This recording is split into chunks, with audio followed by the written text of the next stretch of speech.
primeiro século em que o cristianismo floresceu no Império Romano, não era incomum, pelo contrário, era bastante usual, as chamadas religiões de mistério. E essas religiões de mistério tinham uma característica, entre outras, em comum. Uma delas era que, normalmente, essas religiões de mistério pregavam que era possível que o adorador, o crente dessas religiões, pudesse ter com o Deus, suposto Deus que elas adoravam, uma comunhão por intermédio de uma refeição que dava para este adorador as características, os atributos que essa divindade supostamente teria. Então havia muitos rituais, como acontecem hoje em algumas religiões, em que comidas eram oferecidas, supostamente para esses deuses, e esses deuses, de alguma maneira, emanavam na crença deles o seu poder, os seus atributos para aquela refeição. E ao participar daquela refeição, os adoradores recebiam os atributos daqueles supostos deuses. Você pode imaginar, a essa altura, enquanto eu estou descrevendo, que quando o cristianismo surge e parte dos cristãos começa a celebrar a Eucaristia, como nós vamos celebrar agora, imediatamente as pessoas fizeram uma relação entre aquilo que eles praticavam nas suas religiões pagãs e aquilo que os cristãos faziam. E parte deles confundiram e acharam, olha, isso aí é a mesma coisa. Antes nós fazíamos para Ísis e Cibele, nós fazíamos para fulano e cicrano, e hoje nós fazemos para esse tal de Jesus. E se antes nós usávamos determinadas comidas para adorar a estes deuses, então agora nós devemos usar o pão e o sangue, ou melhor, o pão e o vinho que representam a carne e o sangue deste Jesus. Quando os perseguidores, principalmente aqueles que no império não queriam que o cristianismo se espalhasse, começaram a espalhar boatos. Um dos boatos era que eles, na verdade, eram antropófagos, que os cristãos comiam a carne uns dos outros, porque na Eucaristia eles diziam que, tendo comunhão com Deus, com este Jesus, eles também tinham comunhão uns com os outros. E aí a pecha, a acusação, a fake news da época era que os cristãos comiam uns aos outros de maneira antropofágica para ter os atributos de Deus, desse Deus chamado Jesus, e também uns dos outros. Agora você fica imaginando como era difícil para os pastores, apóstolos daquele primeiro século, distinguir o que nós vamos fazer daqui a pouco, que é participar da Eucaristia, daqueles rituais pagãos que haviam na época. Uma das maneiras era estabelecer verdade bíblica sobre o que é verdadeiramente a comunhão com Deus e uns com os outros. Esse é exatamente o tema da mensagem de hoje. Como esta comunhão ou esta Eucaristia é, na verdade, uma representação figurada, por isso é um sacramento, aquilo que nós olhamos e vemos uma verdade espiritual que ele representa. Na verdade, esta comunhão que a Santa Ceia, a Eucaristia representa, é a verdadeira comunhão que deve preceder a minha relação com Deus e a minha relação uns com os outros. Porque se eu não tiver essa comunhão com Deus e uns com os outros, participar disto aqui é a mesma coisa de participar de qualquer ritual pagão. Por isso Paulo diz, cuidado para não trazer juízo sobre si. Leia comigo o texto e você vai entender quando Jesus, no capítulo 15 de João, exatamente durante a última ceia, que começa no capítulo 13 e que vai até o capítulo 17 de João, ele estabeleceu a verdade sobre a comunhão que precede, fundamenta e baseia a Eucaristia. Diz assim o texto de João, capítulo 15, a partir do verso 1. Jesus fala: eu sou a videira verdadeira e meu Pai é o agricultor. Todo ramo que estando em mim não der fruto, ele o corta, e todo o que dá fruto limpa, para que produza mais fruto ainda. Vós já estáis limpos pela palavra que eu vos tenho falado. Permanecei em mim, e eu permanecerei em vós. Como não pode o ramo produzir fruto de si mesmo, se não permanecer ligado na videira, assim nem vós o podeis dar, se não permanecerdes em mim. Eu sou a videira, vós os ramos. Quem permanece em mim e eu nele, esse dá muito fruto, porque sem mim nada podeis fazer. Se alguém não permanecer em mim, será lançado fora, à semelhança do ramo, e secará, e o apanham, lançam no fogo e o queimam. Se permanecerdes em mim, e as minhas palavras permanecerem em vós, pedireis o que quiserdes, e vos será feito. Nisto é glorificado meu Pai, em que deis muito fruto, assim vos tornareis meus discípulos. Como o Pai me amou, também eu vos amei. Permanecei no meu amor. Se guardardes os meus mandamentos, permanecereis no meu amor, como assim também eu tenho guardado os mandamentos de meu Pai e no seu amor permaneço. Tenho-vos dito estas coisas, para que o meu gozo, a minha alegria esteja em vós e o vosso gozo seja completo. O meu mandamento é este, que vos ameis uns aos outros, assim como eu vos amei. Pois ninguém tem maior amor do que este, de dar a alguém a própria vida em favor dos seus amigos. Vós sois meus amigos, se fazeis o que vos mando. Eu já não vos chamo servos, porque o servo não sabe o que faz o seu senhor, mas tenho-vos chamado amigos, porque tudo quanto ouvi de meu Pai vos tenho dado a conhecer. Não fostes vós que me escolhestes a mim, pelo contrário, eu vos escolhi a vós outros, e vos designei para que vades e deis fruto, e o vosso fruto permaneça, a fim de que tudo quanto pedirdes ao Pai, em meu nome, Ele vos-lo concedo. Eu vos mando que vos amei uns aos outros. Que Deus abençoe a sua palavra. Amém. Ó Deus amado e querido Pai, nós oramos pela tua graça e misericórdia em iluminar a nossa mente e falar ao nosso coração. Abre a nossa compreensão e entendimento do texto sagrado, que por si só, inspirado pelo teu poder, pelo poder do teu Espírito, já é suficiente para esclarecer e guiar a nossa mente. Mas pela tua graça, na hora em que vamos expor aquilo que está escrito, ilumina por este mesmo Espírito e poder a mente de cada um de nós, para que possamos compreender não apenas o que está escrito, mas o que isso tem a ver com cada um de nós. Aplica, portanto, a tua palavra à medida em que nós vamos expondo, pois é assim que nós te oramos e agradecemos, em nome e para a glória do Senhor Jesus Cristo. Amém. Queridos irmãos, o Evangelho de João se estrutura por meio de um tripé. Em vários momentos você vê a sequência, não necessariamente nessa ordem, em que Jesus faz um milagre, ou aquilo que ele chama de milagre, sinal ou prodígio. Isso proporciona um ensinamento, ou a oportunidade de Jesus ensinar baseado neste milagre, sinal e prodígio, e fazendo isso, ele estabelece um princípio. Algumas vezes ele faz o contrário, ele estabelece o princípio, ilustra com o milagre, sinal e prodígio e aplica ao coração daqueles que estão ali. E ele faz isso pelo menos em 7 momentos, utilizando-se desse recurso que é o chamado eu sou. Em 7 ocasiões do Evangelho de João, Jesus fala eu sou. Eu sou a videira verdadeira, como é o caso aqui, eu sou a ressurreição e a vida, eu sou a porta, eu sou o bom pastor, eu sou a luz, eu sou a ressurreição e a vida, como eu falei, eu sou o caminho, a verdade e a vida, e assim por diante. Em cada uma dessas 7 ocasiões, Jesus, sendo judeu, falando a judeus, ele estava ousando, com autoridade e graça, dizer que ele era o próprio Deus. E o Evangelho de João é justamente escrito para isso, diferentemente de Mateus, que tem um propósito de demonstrar que Jesus é o rei dos judeus, por isso está cheio de citações do Antigo Testamento, dentre elas algumas profecias messiânicas. O Evangelho de João tem um foco muito claro, ele começa dizendo, no princípio era o verbo estava com Deus e o verbo era Deus. E no versículo 14 ele diz, e o verbo se fez carne e habitou entre nós.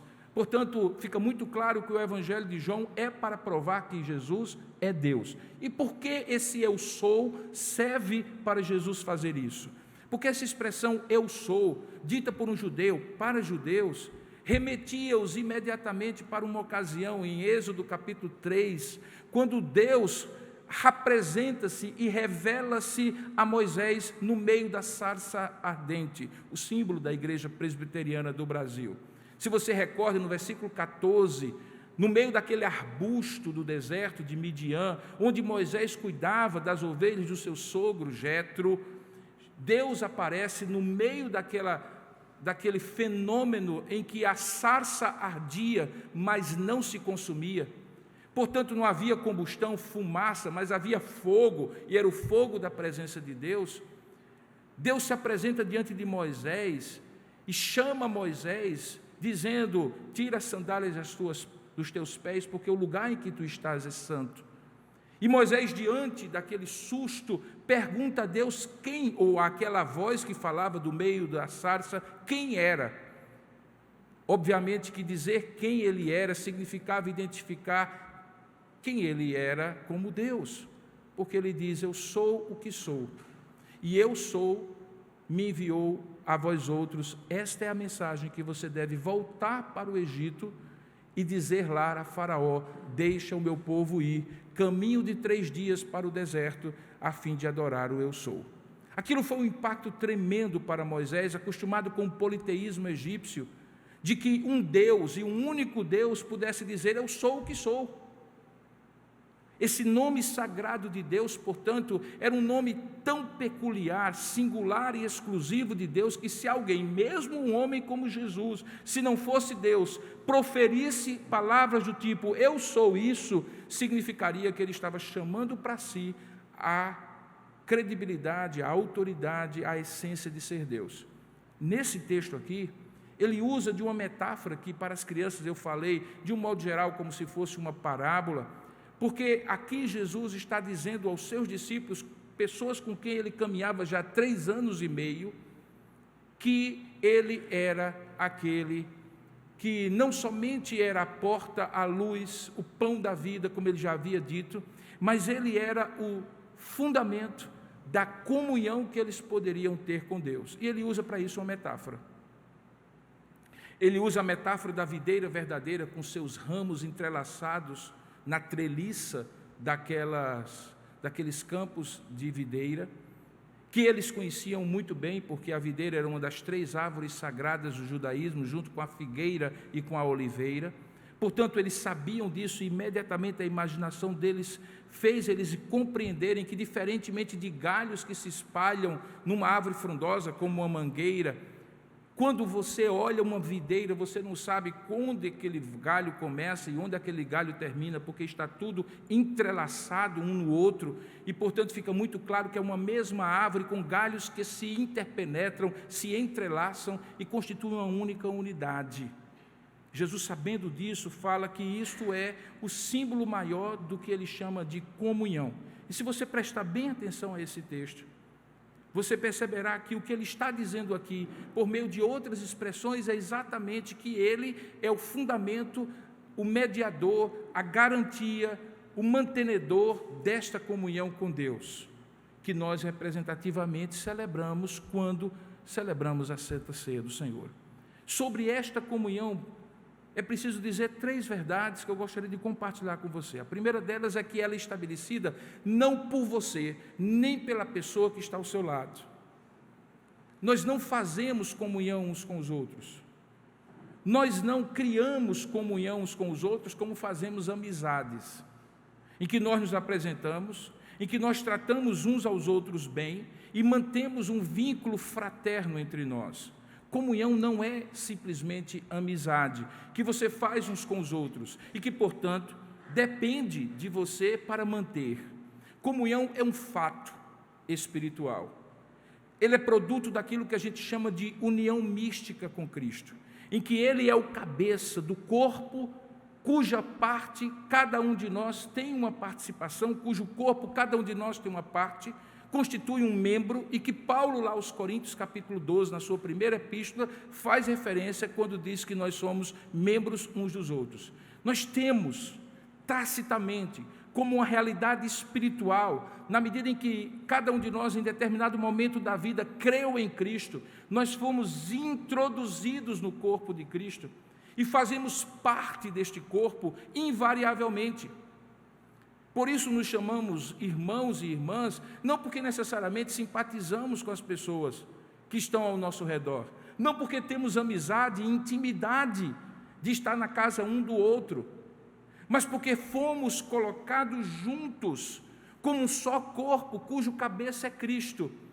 Isso fica muito claro quando em algum momento no versículo 3, ele diz assim: vós já estáis, e o advérbio de tempo já, mostrando que há alguma coisa perfeita, completa, já acontecida, vós já estáis limpos pela palavra que eu vos tenho falado. É a palavra, o ensinamento, a internalização daquilo que Deus fala por meio do Evangelho, que me faz parte do corpo de Cristo e, consequentemente, tendo comunhão com você. Então, comunhão é um dado da vida espiritual. Eu não posso decidir ter ou não ter comunhão com alguém baseado na minha simpatia ou antipatia, na minha identidade ou identificação com ele em alguns aspectos da vida. Eu tenho se eu nasci de novo, eu tenho se ele nasceu de novo, eu tenho porque Deus me colocou no mesmo corpo que ele, eu tenho invariavelmente, eu tenho porque Deus me fez com ele um irmão e fez dele meu irmão. Portanto, comunhão é um fato da vida verdadeira que Deus coloca sobre nós. Por isso que ele deixa claro: olha, assim como eu sou a videira verdadeira, verso 1, cultivada na terra por meu pai que é o agricultor, vocês, cada um de vocês e todo o ramo, verso 2, que estando em mim, veja a cláusula condicional, se estiver em mim, ele naturalmente é um ramo dessa videira e dará fruto. Se ele não der fruto, ele o corta, porque talvez seja um enxerto e não faça parte daquela árvore. E ao fazer isso, seja de um galho morto que não dá mais fruto, cortando, ele limpa para que produza mais fruto, porque vocês já estão limpos pela palavra que eu vos tenho falado. Comunhão, portanto, é um dado da vida espiritual. Como eu costumo dizer, quer você goste ou quer você não goste, é com essa pessoinha do seu lado aí que você vai morar a eternidade inteira. É bom começar a gostar. É claro que lá no céu ele vai estar bem melhor, mas você também. Mas a comunhão é fato da vida cristã, é realidade, é um dado. Eu tenho comunhão porque Deus me fez comungar com Ele. Se você abrir em 1 Coríntios capítulo 1, você verá algo que é muito curioso, quando Paulo está falando àquela igreja, e ele diz assim: fiel é Deus. Veja aí no verso 9, 1 Coríntios capítulo 1, verso 9. Fiel é Deus, pelo qual fostes vós, aí de Corinto, chamados à comunhão do seu Filho Jesus Cristo, o nosso Senhor. Nós fomos chamados, fomos convocados, fomos colocados nessa videira. Logo, nós, invariavelmente, como um dado da vida cristã, temos comunhão uns com os outros. Essa é a primeira verdade. A segunda verdade é que, apesar de ser um dado espiritual em que Ele é quem fez com que tivéssemos uma comunhão uns com os outros, porque fazemos parte de um mesmo corpo, cujo cabeça é Cristo, há uma parte que é sua. E agora eu gostaria de fazer um exercício com você. Olha o texto. Conte comigo. Quantas vezes está a palavra permanecer, ou permanecei, ou se vós permanecerdes, este verbo, esta origem no texto. Veja, em primeiro lugar no versículo 4, ele dá uma ordem: permanecei em mim, e eu permanecerei em vós.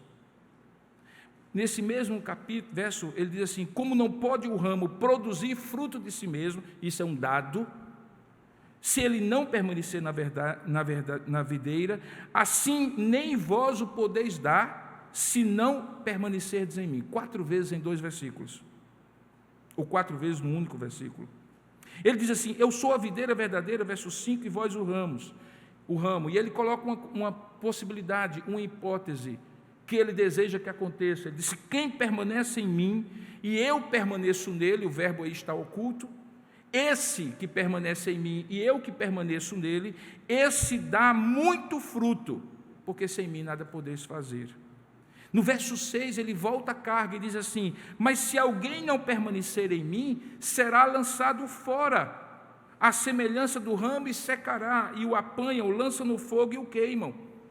No verso 7 ele volta e novamente ele usa o verbo mais comum nesse texto: se permanecerdes em mim. E aí ele acrescenta algo: e as minhas palavras permanecerem em vós, pedireis o que quiserdes e vos será feito. E aí ele continua, e várias outras vezes na frente ele usa o verbo permanecer. O que ele está querendo dizer? É que comunhão nós recebemos, mas permanecer na comunhão nós construímos. São nossas atitudes, são aqueles verbos que Paulo usa com frequência nas suas epístolas, que nós chamamos de mandamentos recíprocos, que fazem com que a comunhão seja mantida. E quais são esses verbos e quais são esses mandamentos? Amar uns aos outros, suportar uns aos outros, exortar uns aos outros, perdoar uns aos outros, consolar uns aos outros, suportar a carga uns dos outros, encorajar uns aos outros, ajudar uns aos outros, amar uns aos outros, como eu falei no início. Veja que essa uns aos outros é o que mantém a comunhão. E isso não é Deus quem faz. Porque se fosse Deus, ele não diria no imperativo como uma ordem para você: ame. É você que ama. Perdoe. É você que perdoa. Console. É você que consola. Ele lhe capacita para isso. Sabe por quê? Porque a seiva viva que está nesse corpo é o Espírito Santo que habita em nós mutuamente. Habita em mim e habita em você. E essa seiva capacitadora, santificadora, provedora de vida, que é o Espírito Santo, é o que me permite perdoar quando eu tenho vontade de cortar o pescoço da pessoa. Dar suporte a ela quando, na verdade, eu já estou querendo desistir, por tão teimosa que ela é. Exortá-la quando, na verdade, eu já estou querendo também desistir, porque a pessoa não me ouve, é teimosa, parece ouvir e, na verdade, faz o que dá na telha.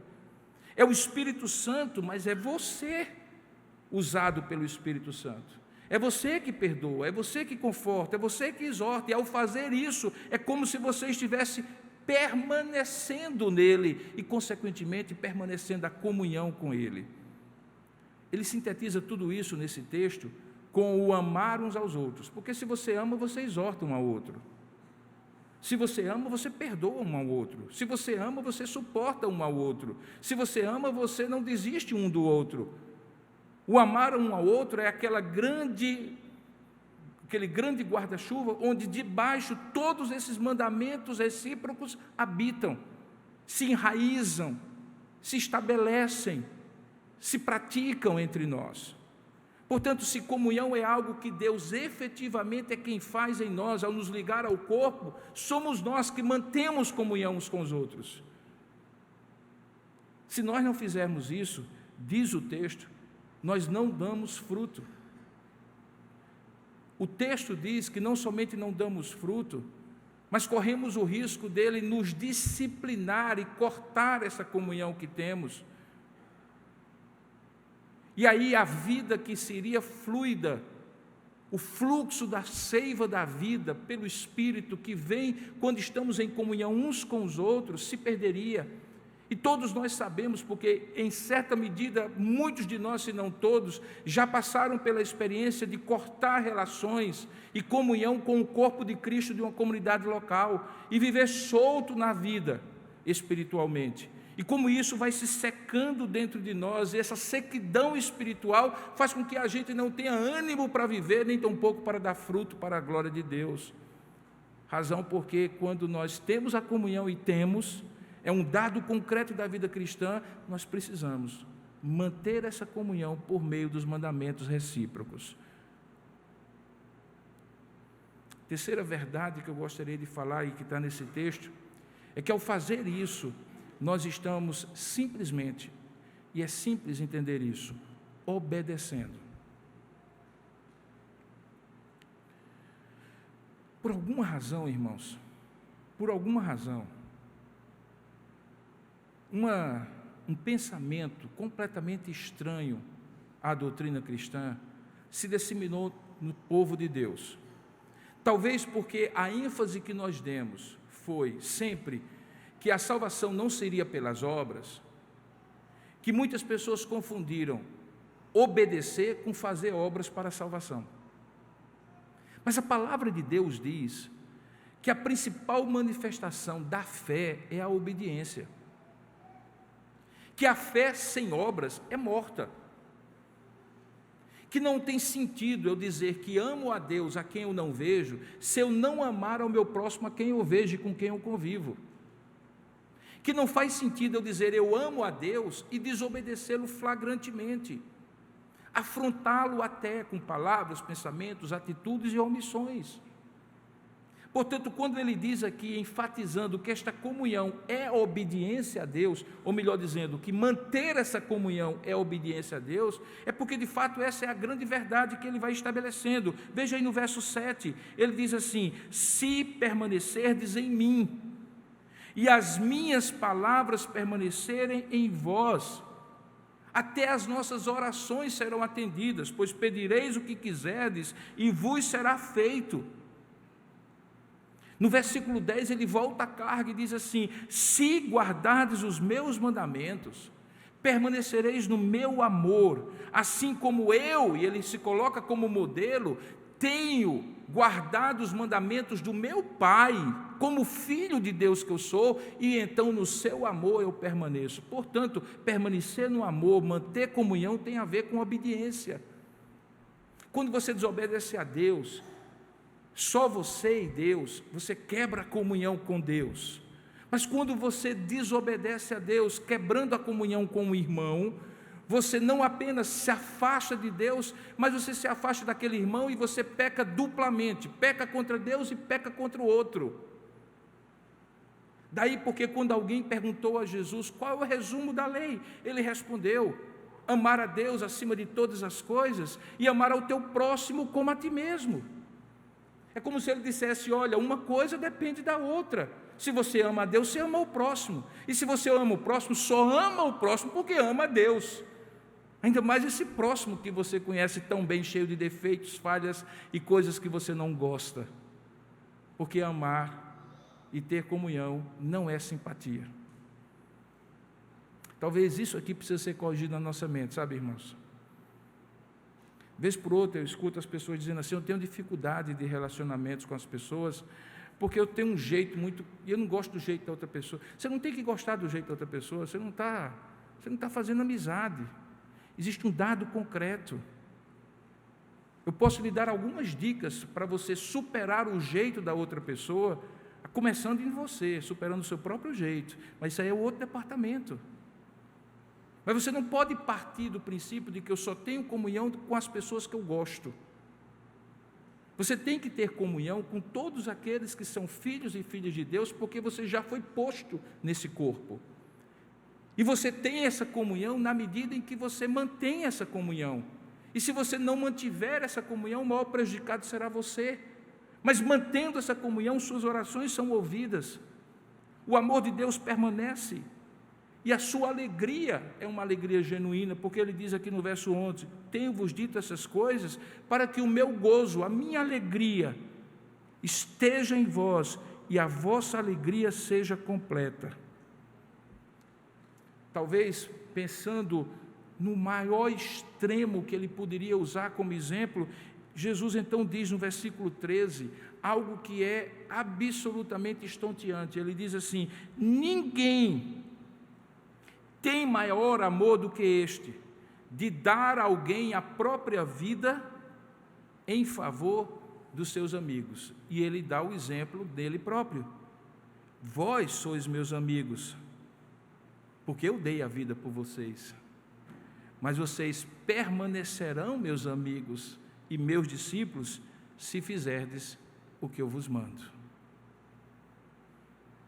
Portanto, queridos irmãos, chegando próximo do final da minha mensagem, eu gostaria de dizer para você por que é importante essa mensagem nesse primeiro domingo do mês e do ano, não apenas por causa dessa comunhão, mas porque grande parte da sua saúde e maturidade espiritual em 2023 não dependerá apenas da sua relação com Deus, mas da sua relação uns com os outros. Ontem nós ouvimos alguns testemunhos e houve um fio condutor nesses testemunhos, que foi a valorização de momentos, não no culto apenas, mas durante a semana, de momentos dos ecos, dos grupos de encontrar, compartilhar e orar, e dos momentos do crescer, que acontecem no Bessa e em Tambaú, na casa uns dos irmãos uns dos outros. Eu fiquei com vontade de dizer ontem, mas como eu tinha que pregar hoje, eu poderia dizer hoje, eu vou dizer hoje. Talvez uma das decisões mais importantes que você pode e deve tomar em 2023, como membro dessa igreja, como alguém que se congrega nessa igreja, é imediatamente procurar o crescer. E pode ser um ou pode ser outro, fica à vontade. Você pode ir numa quarta-feira para um, numa quinta-feira para um, numa quinta-feira para outro. E de repente experimentar como é que foi aquele encontro e como é que foi a relação com aqueles irmãos. Você pode procurar um eco, e temos ecos desde os adolescentes até pessoas da terceira idade, que você pode chegar e dizer assim, eu quero participar. E vou dizer mais, se você participa do Crescer e participa de um eco, eu lhe dou um desafio a mais, é que você seja instrumento de convite, que você seja a pessoa que identifique pessoas aqui na igreja que talvez não frequentam nenhum eco, não frequentam nenhum Crescer, e de repente chegue para elas assim, venha, experimente, participe, um domingo, ou melhor, desculpe, uma quinta-feira só, se for na quinta, ou um dia da semana. Sabe por quê, irmãos? Porque de domingo a domingo, isso que nós vivemos aqui, a instrução da palavra, a comunhão e a oração, são mantidos vivos e atuantes por meio desses pequenos grupos, desses encontros que nós podemos ter mais comunhão e praticar esses mandamentos recíprocos que Paulo ensina às suas igrejas do primeiro século, de amar uns aos outros, de exortar uns aos outros, de consolar uns aos outros, de dar suporte uns aos outros.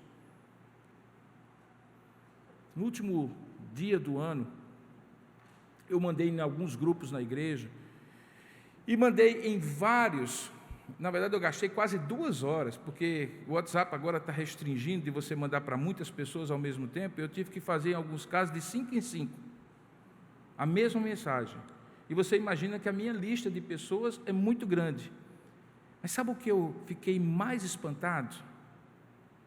Foi que eu recebi de alguns que eu julgava que estavam muito próximos de mim, nos vários relacionamentos que eu tenho por aí, aqui e em outros lugares, a seguinte expressão: obrigado por lembrar de mim. Se eu não fosse expor as pessoas, eu iria mostrar para vocês na tela que aquela mera mensagem, simples mensagem, que era na verdade o texto do sermão que eu preguei ontem à noite, fez com que a pessoa se sentisse acolhida, próxima, querida, importante, valorizada, porque alguém disse para ela que ela é tão importante que teve o trabalho, entre aspas, de mandar uma mensagem de fim de ano, caso ela não pudesse estar na igreja e ouvir a mensagem pessoalmente. Agora você imagina se você, de maneira prática, amanhã, você resolver telefonar, olha ao seu redor, por favor, veja as pessoas que você conhece e que você está sentindo falta nessa igreja. Veja as pessoas que são importantes para você, que quando você precisou, elas estiveram com você. Ligue, ore com elas, convide para o eco, convide para o Crescer se você participa. Porque ao fazer isso, a comunhão que já temos é mantida, e nós estaremos obedecendo a Deus nessa manutenção da comunhão com Deus. Quando nós formos celebrar a Santa Ceia daqui a alguns instantes, fique sabendo que se nós não entendermos essas verdades e não praticarmos essas verdades, isso aqui parecerá para muitos a mesma coisa que pareceu para aqueles do primeiro século, apenas um ritual de uma religião qualquer, como outras tantas, e não a representação visível e um meio de graça pelo qual a nossa comunhão com Deus é demonstrada. Que Deus nos permita, portanto, celebrar a Santa Ceia com essa consciência. A verdade foi pregada, as dicas práticas e aplicações lhe foram dadas para que você saiba o que fazer e obedeça a palavra do Senhor. Que Deus nos abençoe. Amém. Curva a sua cabeça por um instante. Vamos pedir a bênção de Deus sobre nós. Ó Deus amado e querido Pai,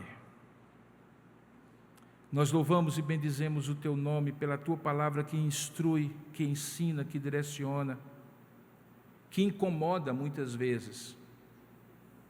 E eu te rogo, ó Pai, que seja este incômodo santo, abençoador, que o Teu Espírito faça agora, por intermédio desta palavra pregada, em cada coração que a ouviu, a começar do meu.